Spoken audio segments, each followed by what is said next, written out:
자, 설교 제목 한번 해봅니다. 적어도 일주일에 한 번은 기도합시다. 잠깐 수정을 해서 다시 한번 해봅니다. 하루에 한 번, 적어도 일주일에 한 번은 기도합시다. 할렐루야. 오늘은 주어진 본문의 말씀을 통해서 하나님의 자녀들이 이 세상을 살아가면서 하루하루를 정결하게 살아가는 이 일이 얼마나 중요한가 하는 것을 함께 말씀을 통해서 만나보려고 합니다.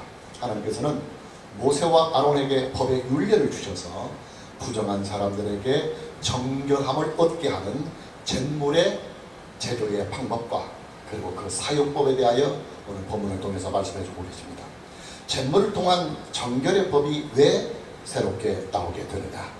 이스라엘 자손들이 광야에서 40년을 살면서 하루에도 수십 차례씩 장례를 치르게 되는 상황들이 발생을 하게 되는데, 하나님께서 이스라엘 자손들에게 주신 규례에 보면 죽은 시체와 접촉하는 사람들은 다 부정하기 때문입니다. 이스라엘 자손들은 하나님을 믿고 섬기는 신앙의 공동체로 구성이 되어 있는 민족입니다. 신앙의 공동체는 당연히 신앙이 최고의 삶의 자리에 있습니다.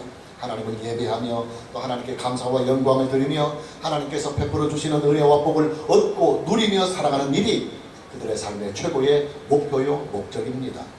자, 그런데 시체와 접촉한 부정한 사람들은 이스라엘 자손들이 행하는 이 모든 신앙적인 행사에 일체 참여할 수가 없습니다. 말하자면 영적인 생명이 끊어지고 마는 것입니다. 성경학자들은 약 200여만 명이 넘는 이스라엘 공동체가 광야에서 40년 동안을 살아가면서 평균적으로 볼 때 하루에 약 80명 내지 100명 정도의 사람들이 죽어갔을 것이라고 추정을 합니다. 이스라엘 자손들의 나이와 그리고 또 주거 환경 그리고 광야의 어려운 환경들을 다 고려한 숫자입니다. 사람이 죽으면 장례를 치러야 합니다. 장례를 치르려면 가족들과 친척들이 장례식에 참여를 해야 되고 가까운 이웃들도 함께 장례식에 참여를 해야 합니다. 자, 하루에 평균 80건에서 100건 정도에 해당하는 장례식이 치러집니다. 그리고 그 장례식에 가족들이 참여하고 친척들과 이웃들과 함께 다 참여하면 하루에 수백 내지는 수천 명이 부정한 몸이 되고 마는 것입니다. 그리고 그들 모두는 이스라엘 공동체가 행하는 신앙적인 행사에 전혀 참여할 수가 없게 되는 상황이 발생하게 되는 것입니다. 하나님께서는 죽은 시체들과 접촉을 해서 부정한 몸이 된 사람들을 위하여 새로운 정결의 법을 만들어 주십니다. 온전하고 흠없는 붉은 암송아지를 잡아서 그 피를 회막문 앞에 7번을 뿌리고 붉은 암송아지에 백향목과 우술초와 홍색지를 넣어서 이 모든 것들을 함께 불로 태워서 채로 만드는 것입니다.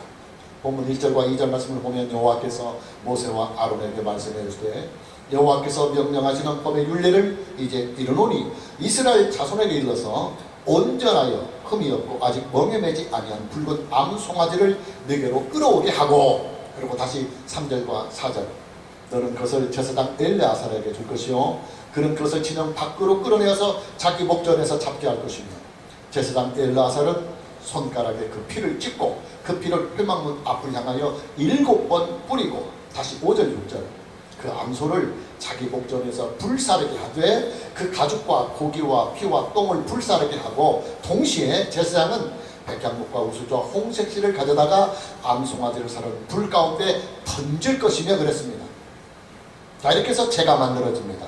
그리고 이 재를 흐르는 물과 잘 섞으면 이 잿물이 바로 정결의 예식에 사용할 정결의 잿물이 되는 것입니다. 본문 17절 말씀을 보면 그 부정한 자를 위하여 죄를 깨끗하게 하려고 불사른 재를 가져다가 흐르는 물과 함께 그릇을 담고 이랬습니다. 이게 이제 재를 만드는 것입니다. 자, 시체와 접촉을 해서 부정한 사람은 이 정결의 잿물을 부정을 행한 그 날부터 제3일체가 되는 날과 그리고 제7일체가 되는 날에 몸에 뿌려서 정결함을 반드시 받아야만 이스라엘의 신앙 공동체에 다시 합류할 수가 있게 됩니다. 본문 11절과 12절 말씀을 보면 사람의 시체를 만진 자는 1년 동안 부정하리니 그는 셋째 날과 7째 날에 제물로 자신을 정결하게 할 것이다. 그리하면 정하려니와 셋째 날과 7째 날에 자신을 정결하게 하지 않으면 그냥 부정하게 된다. 그렇게 말씀하고 있습니다. 그러나 만일에 시체와 접촉을 해서 부정한 몸이 되었음에도 불구하고 정결의 절차를 밟지 아니하는 사람은 이스라엘에서 끊어질 것이라고 하나님은 선포하십니다. 본문 13절 말씀을 다시 보면 누구든지 죽은 사람의 시체를 만지고 자신을 정결하게 아니하는 자는 여호와의 성막을 더럽힙니다. 그가 이스라엘에서 끊어질 것은 정결하게 하는 물을 그에게 뿌리지 아니함으로 깨끗하게 두지 못하고 그 부정함이 그대로 있음이니라 그랬습니다.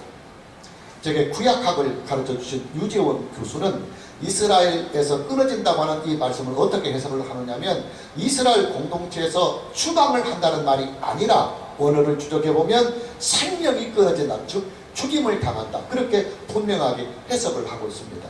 여러분, 본문에 나오는 정결의 잿물에 대한 율례의 법을 보면요, 두 가지의 명제가 확연하게 드러나 있습니다. 첫째는 죄나 부정함이 우리에게 주는 고통과 상처와 아픔입니다. 하나님께서는 이스라엘 자손들이 죽은 시체와 접촉을 하는 일을 부정한 일로 규정하셨습니다. 왜 시체와 접촉하는 일이 부정함이 되느냐? 인간의 죽음은 본질적으로 죄로부터 오기 때문입니다. 여러분, 하나님께서 창조하신 인간은요, 죄에게 오염이 되지 아니하는 한 영생하도록 하나님은 창조하셨습니다. 그렇기 때문에 인간의 죽음은 본질적으로 죄의 결과로 오는 것입니다. 하나님께서는 인간의 죽은 시체를 통해서 인간에게 있는 죄가 얼마나 참담한지를, 왜냐하면 죄의 결과가 죽음이기 때문에 죽은 시신을 우리가 볼 때마다 죄로 인하여 죽은 인간의 그 참담한 현실을 일깨우게 하셔서 시체와 접촉하는 일을 부정한 일이다, 그렇게 정하시는 것입니다. 자, 이스라엘 자손들이 부정한 몸이 되면 어떤 참담한 결과가 오느냐? 첫째는 일단 격리 상태에 들어가게 됩니다. 최근에 한국 사회에서도 코로나 사태로 인해서 이 격리라고 하는 이 말이 매스컴을 통해서 자주 사용되고 있습니다. 격리라고 하는 것은 따로 분리가 된 삶의 공간에서 혼자 지내게 하는 것입니다. 사회생활이 철저하게 통제가 되고 또 사람들과의 접촉이 일체 통제가 됩니다. 그러니 격리가 되면은 그 사람의 심적인 고통이 얼마나 크겠습니까? 이스라엘 자손들에게 이 시체와 접촉에서 부정함이 있다면 일단은 격리 조치에 바로 들어갑니다. 이스라엘 공동체가 살고 있는 진영 밖으로 추방이 되어서 그 추방된 곳에서 정결함을 다시 얻을 때까지 격리 수용을 하는 것입니다. 원칙적으로는 일주일을 격리가 되지만은 그 일주일 동안의 격리 기간에서도 정결함을 얻지 못한다고 한다면 그 격리 상태에서 해방이 되지 못하는 것입니다.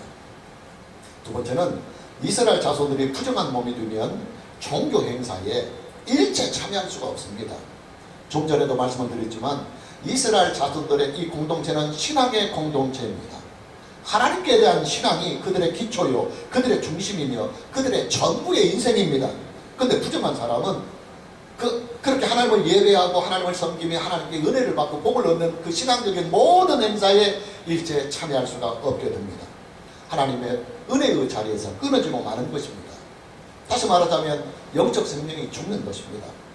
세 번째, 부정한 사람은 일정 기간 동안 정결함을 받을 수 있는 기회가 주어지는데 만일에 그 정결함을 얻을 수 있는 기간 중에 정결함을 받지 못한다고 한다면 죽임을 당하게 됩니다. 아주 참담한 결과입니다. 여러분, 하나님께서 왜 시체와 접촉하는 일을 부정한 일로 취급을 했을까요? 좀 전에도 말씀을 드렸지만 죽음이라고 하는 것은 인간의 죄에 대한 결과이기 때문에 죽은 시체를 통해서 우리의 죄를 자각하게 하려 하시는 것입니다. 자, 그렇다면 여러분, 본문에 나오는 정결의 법은요, 우리 안에 있는 죄를 하나님께서 보게 하시는 일입니다. 그리고 그 죄가 우리에게 주는 참담한 고통과 아픔과 그 상처를 깨닫게 하기 위하여 오늘 시체를 만지는 부정한 사람들에게 정결의 법을 주시는 이 법을 선포하고 계시는 것입니다.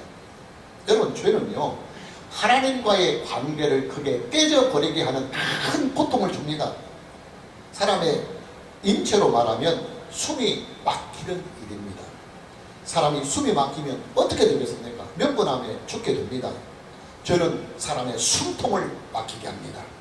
사람의 숨통은 생명의 주님이신 하나님께로부터 나오는 것인데 죄는 하나님과의 관계를 단절을 시켜버리니까 하나님께로부터 오는 그 생명의 모든 능력이 단절이 되어서 결국에는 인간은 죽음에 이르고 마는 것입니다.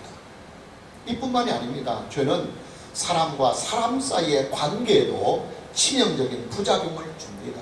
죄는 사람끼리 서로 미워하게 만들고, 또 사람들끼리 서로 이용하게 만들고, 또 죄는 가장 가까운 사람들을 신뢰하지 못하고 의심을 하게 만들어 버립니다. 죄는 상대방을 배려해 주지 못하고, 또 자기만을 위하는 이기주의자로 전락을 시키고 맙니다. 지난 주일에도 말씀을 드렸지만, 인생의 행복, 인간의 행복은 관계에서 나옵니다.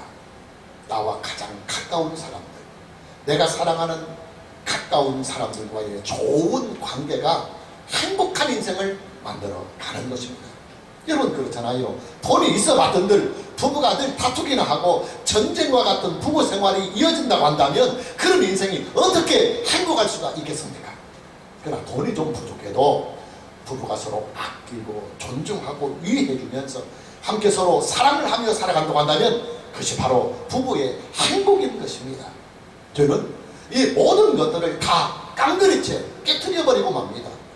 하나님과의 관계도 깨트려버리고 소중한 사람들과의 이 사랑의 관계도 다 깨트려버리는 것이 바로 죄입니다. 죄는 생명을 부셔버리는 죽음의 방망이요, 또 행복을 찍어내버리는 불행의 도끼인 것입니다. 더더욱 참담한 것은 죄가 이미 우리의 본성 안에 아주 깊숙하게 뿌리를 내리고 있다고 하는 사실입니다. 인간의 첫 조상인 아담의 죄가 아담의 후손들인 모든 인류에게 그대로 전이가 되기 때문입니다. 전가가 되기 때문입니다. 성경이 말씀하고 있는 원죄입니다. 이뿐만이 아닙니다. 원죄를 가지고 태어난 인간은 그 원죄의 영향을 받아서 인생을 살아가는 모든 나이들을 통해서 더욱더 많은 죄를 짓고 살아갑니다. 성경이 말씀하고 있는 본죄 혹은 자범죄입니다. 그런 여러분, 원죄와 본죄를 가지고 살아가는 인생에게 무슨 희망이 있고 무슨 행복이 있겠습니까? 우리에게 있는 원죄와 우리에게 있는 본죄가 우리의 생명과 우리의 인생을 처절하게 부서지게 다 만들어 버리는데 우리의 인생에 무슨 행복과 희망이 있겠습니까? 그래서 인간에게는 속죄가 필요하게 되는 것입니다. 그냥 필요한 것이 아니고 반드시 필요한 것입니다. 왜냐하면 인간의 생명과 인간의 인생을 통체적으로 숨통을 틀어 막히게 하는 것이 죄이기 때문에 이 죄사함을 얻는 속죄의 문제는 그냥 단순히 필요한 것이 아니라 반드시 필요한 것입니다. 원죄와 본죄에 대하여 속죄함을 받지 못하고 인생을 살아가면 이것은 살아도 사는 것이 아니며 죽어서도 안식을 누리지 못하고 영원한 형벌에 처하게 되는 것입니다. 그래서 하나님의 구속의 은혜가 인류에게 존재하게 되는 것입니다.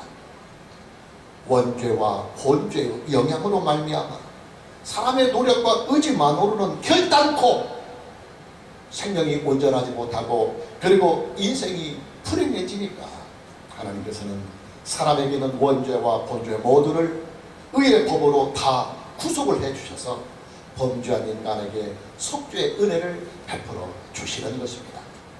자, 두 번째, 오늘 본문에 나오는 정결의 법은 우리의 죄를 구속해 주시는 하나님의 사랑과 하나님의 은혜를 만나게 해줍니다. 아주 중요한 부분입니다. 여러분, 인간에게는 원죄와 본죄는요, 그 본질이 하나님께 대한 범죄입니다. 아담이 지은 원죄가 하나님께 대한 범죄이며 또 인류가 지은 모든 본죄는 원죄의 영향으로부터 말미암아 나오는 죄이기 때문에 인간이 짓는 죄는 원칙적으로 그리고 본질적으로 하나님께 짓는 죄입니다. 자, 그렇다면 여러분, 인간의 죄의 문제를 누가 풀어줄 수가 있겠습니까? 당연히 하나님만이 풀어줄 수가 있습니다. 하나님 한 분만이 인류의 죄를 구속해 주실 수가 있는 것입니다. 문제는 하나님께서 인간의 죄를 구속해 주시는 일에도 반드시 하나님 스스로가 만든 하나님의 공의의 법을 잘 지키면서 공의의 법대로 구속을 해 주셔야만 한다고 하는 사실입니다.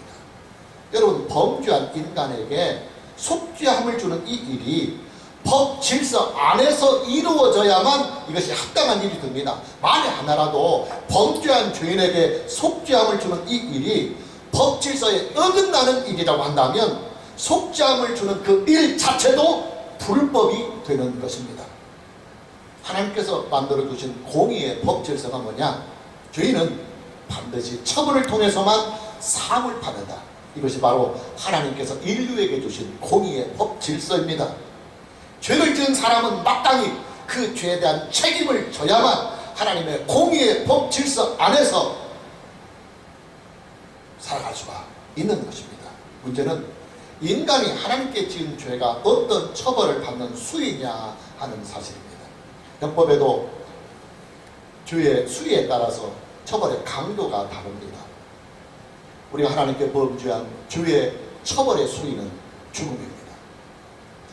형법적인 용어로 말하면 사형에 해당하는 죄입니다. 우리가 참고구절로 로마서 6장 23절 말씀을 보면 죄의 삭은 사망이요 그랬습니다. 우리가 하나님께 지은 죄에 대한 형벌은 사망이다 그 말이에요. 죄의 삭은 사망이에요. 하나님의 은사는 그리스도 예수 우리 주 안에 있는 영생입니다. 자, 그렇다면 여러분, 인간의 속죄는요, 죄를 지은 당사자가 자기의 목숨을 하나님께 드림으로 말미암아 속죄함을 얻을 수가 있습니다. 왜냐하면 죄는 반드시 처벌을 통해서만 사함을 받는 것이 하나님의 공의의 법 질서입니다. 근데 우리가 하나님께 지은 죄의 처벌의 수위는 바로 사형입니다. 죽음입니다. 그렇기 때문에 우리가 하나님께 속죄함을 얻으려고 한다면 지금이라도 당장 우리는 우리의 생명을 하나님께 바쳐야 합니다. 하나님의 구속의 역사가 등장하는 대속의 이 은혜는 바로 이런 배경 속에서 나오는 하나님의 은혜입니다. 죄는 반드시 처벌을 통해서만 사함을 얻을 수가 있는데 인간이 창조자이신 하나님께 지은 죄는 사형에 해당하는 죄입니다. 내가 죽어야만 사함을 얻을 수가 있는 것입니다. 감사하게도 하나님은 하나님의 공의의 법 질서를 온전하게 지키면서도 동시에 범죄한 인간을 구원할 수 있는 길을 만들어 주셨습니다. 그것이 바로 대속의 은혜, 구속의 은혜입니다. 대속이 뭡니까? 죄가 없는 온전한 의인이 나의 죄를 대신하여 대신 사형을 받는 것입니다.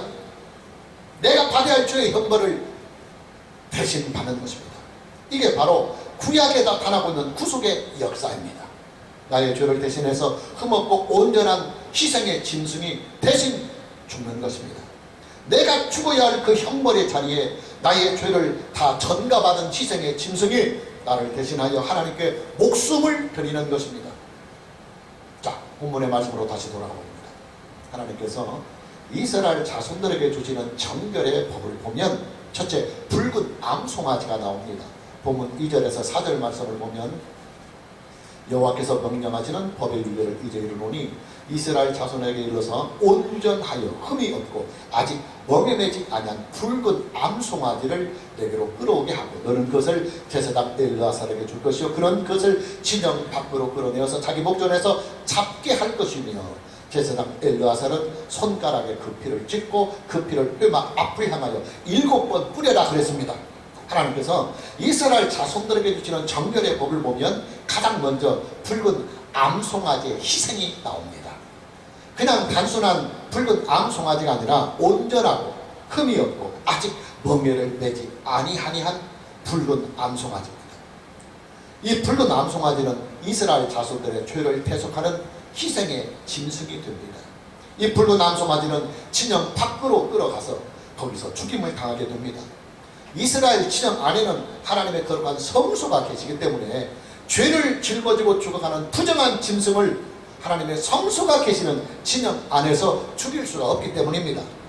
이스라엘의 제사장은 죽임을 당한 붉은 암송아지의 피를 손가락에 찍어서 하나님께서 임자하여 계시는 회막문 앞에 7번을 뿌립니다. 이 7이라는 숫자는 완전한 숫자이니까 7번을 뿌린다는 것은 완전한 속죄를 의미하는 것입니다. 여러분, 희생의 짐승이 흘리는 그 피는요, 생명을 상징하는 피입니다. 성경은 생명의 근원이 피에 있다고 말씀하고 있습니다.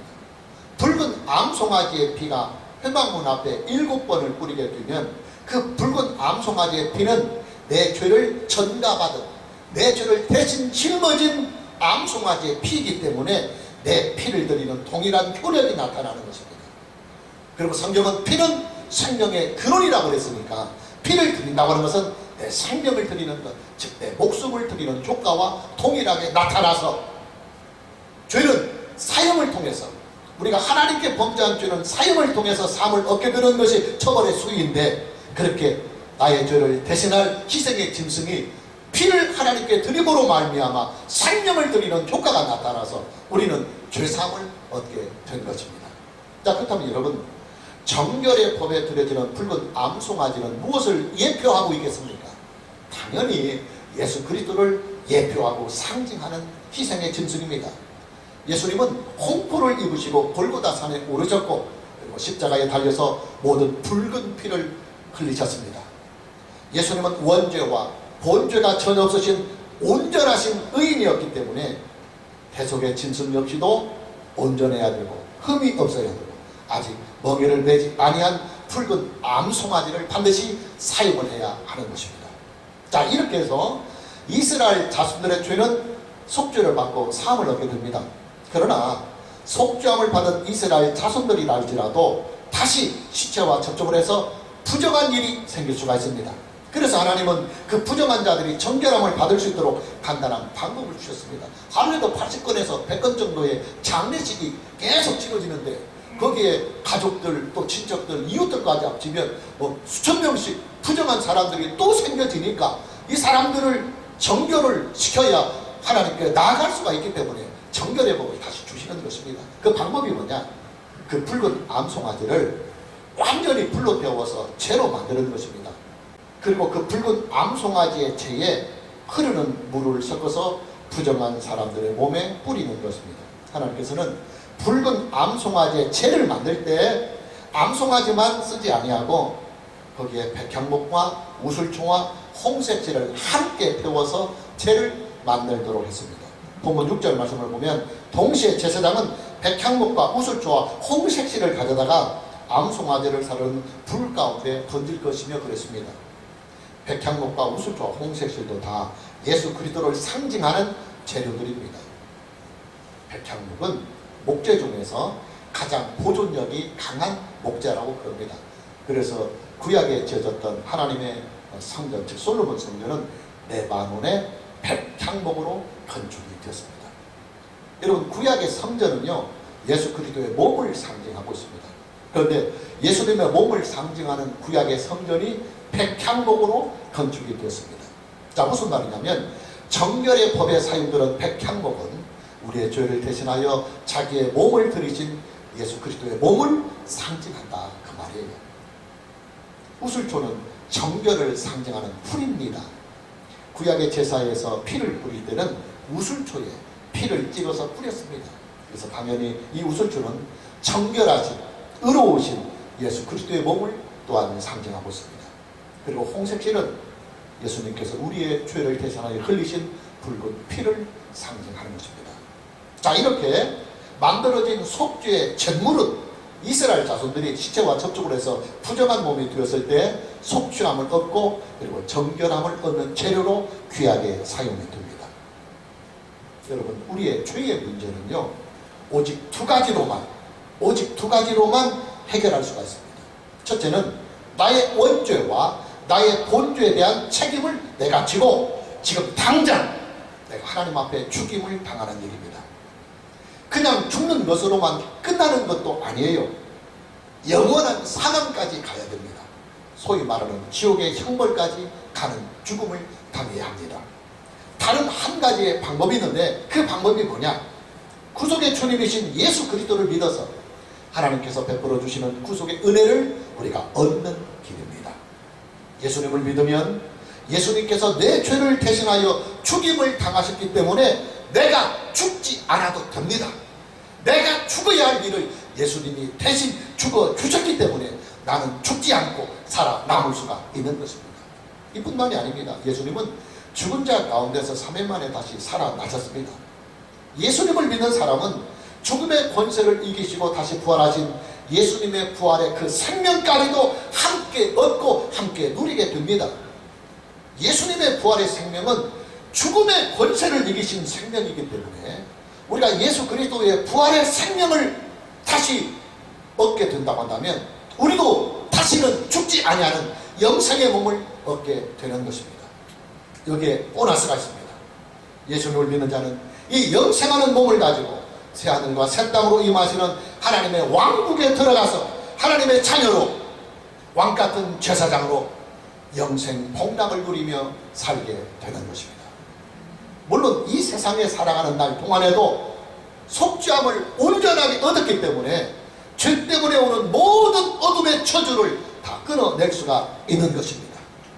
오늘 저와 여러분 모두에게 예수 그리스도 안에 있는 이 모든 은혜들을 살아생전에 그리고 아버지의 나라에서 온전하게 누리고 그리고 영원히 누리는 이 은혜가 있기를 주님의 이름으로 축복합니다. 마무리합니다. 여러분, 저와 여러분은요, 원칙적으로 예수님을 믿을 때에 원죄와 그리고 모든 본죄를 온전하고도 영원히 사함을 받은 사람들입니다. 그러나 우리의 속죄함은, 우리의 죄사함은 오직 하나님의 은혜로만 주어진 것이며 또 예수 그리스도를 믿음으로만 얻은 것입니다. 따라서 우리는 늘 하나님의 은혜 안에 거하는 일이 중요합니다. 그리고 늘 우리는 예수 그리스도를 믿는 그 믿음 안에서 인생을 살아가야 하는 것입니다. 또 한 가지, 이미 구원함을 받은 사람이라 할지라도 죄를 지을 수 있는 가능성은 언제나 항상 열려 있습니다. 실제로 우리가 하나님께 얻은 의는 우리의 온전한 행위로서 얻은 의가 아니며 오직 하나님의 은혜로 말미암아 얻은 의요, 오직 예수 그리스도를 믿음으로 말미암아 얻게 된 믿음의 의이기 때문에 우리의 행실은 여전히 죄를 지을 수 있는 가능성이 얼마든지 남아 있는 것입니다. 따라서 우리는 날마다 하나님께 하루의 죄를 고백하면서 정결함을 유지할 수 있는 이 삶을 계속해서 반복해 나가야 합니다. 매일매일이 힘들면 적어도 일주일에 한 번씩은 정결의 절차를 반드시 밟고 살아야 합니다. 왜냐? 우리가 죄를 짓거나 부정한 일을 행하게 되면 하나님과의 관계가 깨져버리기 때문입니다. 다시 말씀을 드리지만 기독교 신앙은 관계의 신앙입니다. 하나님과의 관계가 막혀버리면 우리의 생명과 우리의 인생은 숨통이 막히는 결과가 오는 것입니다. 숨통이 막히지 아니하려면 어떻게 합니까? 숨을 자주 쉬는 길밖에 없습니다. 숨을 자주 쉬어야 됩니다. 그 숨이 뭐냐? 기도입니다. 그래서 기도를 영적인 숨이다, 영적인 호흡이다, 그렇게 말하는 것입니다. 하루에 한 번, 적어도 일주일에 한 번은 하나님께 진실한 마음으로 기도를 하면서 우리가 하루하루 살아온 날들의 죄가와 허물을 하나님께 고백하며 용서를 구하고 또 그 자들 다음에 적어도 일주일에 한 번 정도는 예배당에 나와서 하나님께 예배를 드리면서 하나님께 우리가 지은 죄와 우리의 허물을 고백하며 일주일 동안 살아왔던 모든 죄악을 다시 사함받고 우리가 하나님과의 관계를 회복하며 새로운 한 주간을 시작해야 우리가 하루하루 그리고 한 주간 한 주간의 삶이 하나님과의 관계가 형통하고 그리고 소중한 사람들과의 관계가 형통하고 그 관계 속에서 오는 하나님의 생명과 인생의 은혜와 복이 그리고 사람과 사람 사이에서 관계에서 오는 인생의 행복이 우리에게 유지가 되고 그리고 더욱 충만한 것입니다. 그래서 우리는 가능하다면 매일매일 그리고 적어도 일주일에 한 번은 기도의 삶을 살아야 합니다. 영적인 숨을 쉬어줘야 합니다. 오늘 저와 여러분 모두에게 하나님께서 예수 그리스도 안에서 성령으로 말미암아 주신 이 구속의 은혜를 충만하게 누리고 그리고 기도를 통해서 하루에 한 번, 그러나 이것이 어렵다고 한다면 적어도 일주일에 한 번은 영적인 숨통이 확 트이는 그 기도를 할 수 있는 이 은혜가 있기를 주님의 이름으로 축복합니다. 찬양합니다.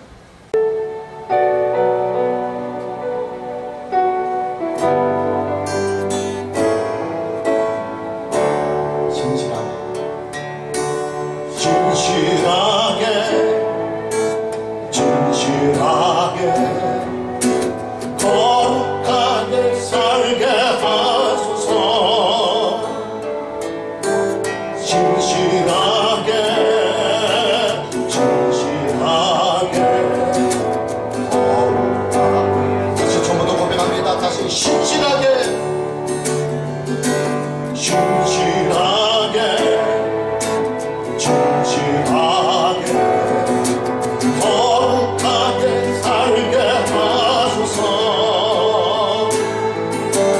진실하게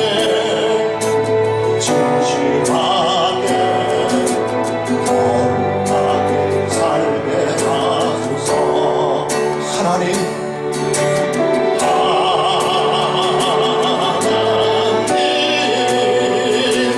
나의 마음 만져주소서.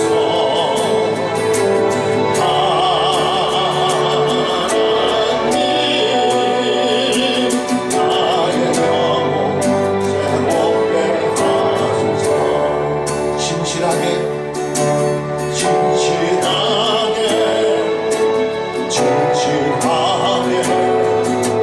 거룩하게 살게 하소서.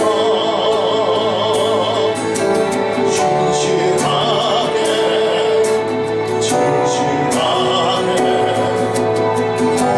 거룩하게 살게 하나님 나의 기도를 들어주시옵소서.